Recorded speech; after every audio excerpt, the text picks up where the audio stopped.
Good morning, Mr. and Mrs. H. Ayan po. Dahil sa ngayon wala na yung pader dito. The wall is already gone.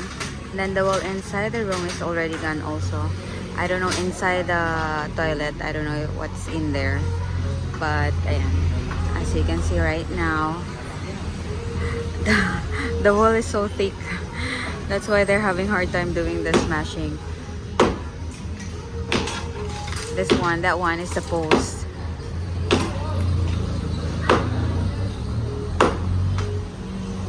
Takes a lot of energy to smash it because it's pure cement. English in early in the morning.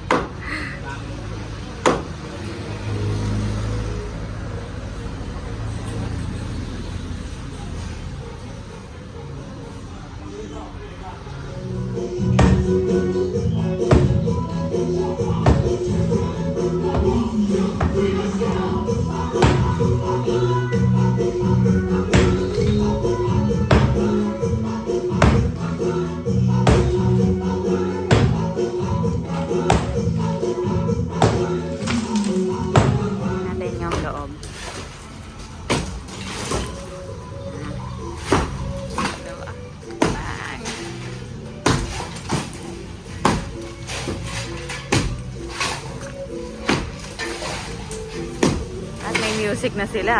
Bumili ata silang speaker eh. May speaker na doon sa loob. Ayan. Ito na yung kwarto kahapon na merong wall dito.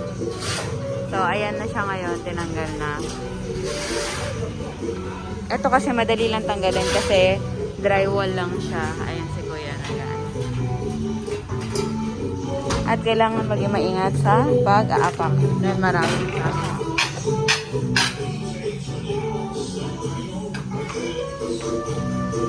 Tingnan natin kung saan nanggagaling ang music.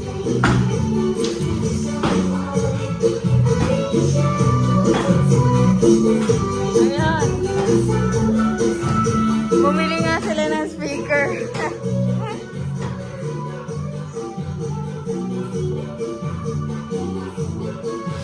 Meron silang power tools na ginagamit para parang manipis yung pinaka-poste kasi pure cemento yung mga pinaka-poste.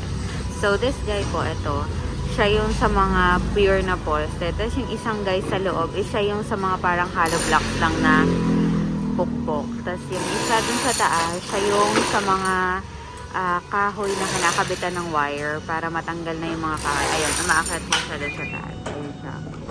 Ayan, ayan siya. Ayan, para matanggal lahat ng mga kahoy na may nakadikit ng mga wirings.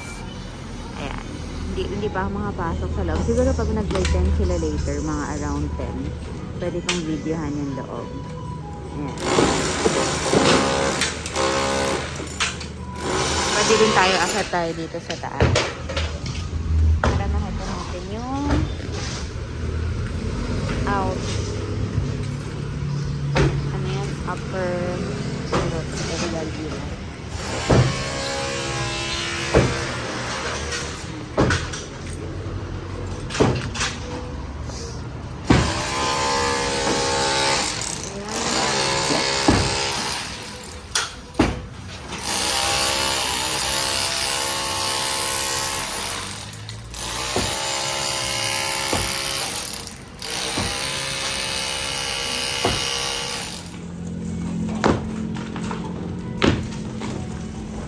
Panalo sa power si Kuya.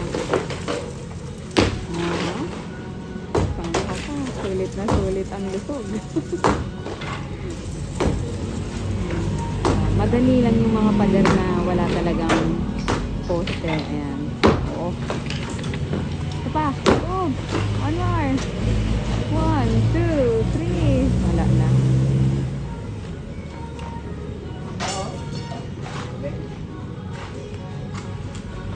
Two, three, bang! 1, 2, 3, bang! Papayat talaga to si Kuya.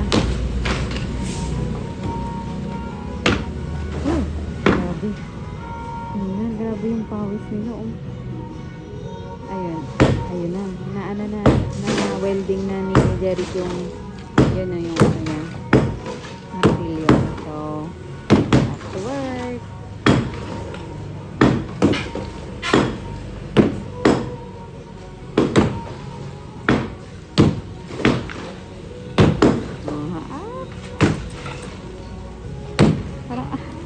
pag ako ata yung nagmukmuk dyan, wala atang ano, walang pagbabago sa pader. Siguro sa araw na to matitira lahat ng may poste. Kasi kanina ilang minuto si kuya, ito lang yung naaano kasi nga sobrang purong-puro. Hinarangan ni kuya. Sobrang pagkapuro ng mga semento. Nasira yung ano nila, oh. Bumigay na. Pero weldingin lang daw yan. Yan na.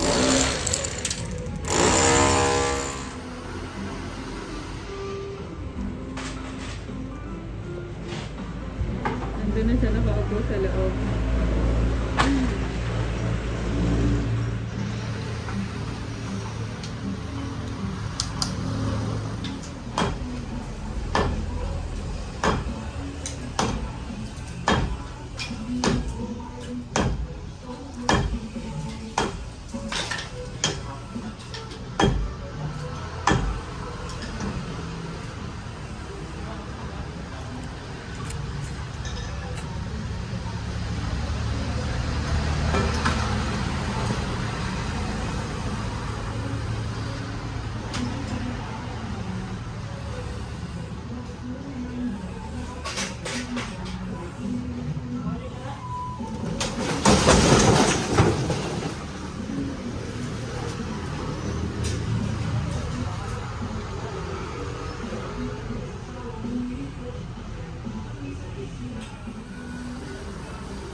Kuya, mag-limit ka please.